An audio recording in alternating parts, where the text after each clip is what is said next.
కాఠ్మండు నగరానికి ఉత్తరాన గండకీ నదిలో దొరుకుతాయి. ఈ గండకీ నది తీరంలో ముక్తినాథం పేరుతో సాలగ్రామం ఉంది. ఈ ప్రాంతాల్లో మాత్రమే సాలగ్రామాలు దొరుకుతాయి, మరెక్కడా ఇవి లభ్యం కావు.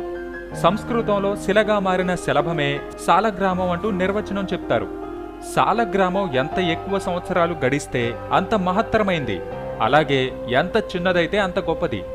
కాలం గడిచిన తరువాత సాలగ్రామానికి ఔషధ గుణాలు వచ్చి చేరతాయి. ఒక విధమైన పురుగు సాలగ్రామంగా రూపొందుతుంది.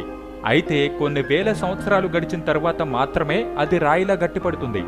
రసాయనికంగా చూస్తే సాలగ్రామం సిలికాన్ డయాక్సైడ్, దీనికి చెకుముకి రాయి లక్షణాలుంటాయి. గట్టిపడకముందు సాలగ్రామంలో సున్నపు లక్షణం ఉంటుంది. సాలగ్రామం విశిష్ట శిలారూపం. ఇవి వేల లక్షల సంవత్సరాలు యథాతథంగా ఉంటాయని రుజువైంది. నీళ్లలో ఉండే ఒక జీవి సుదీర్ఘకాలం తరువాత సాలగ్రామంగా రూపాంతరం చెందుతుంది. అంటే ఇది జరాసిక్ టెథీన్ కాలానికి చెందింది.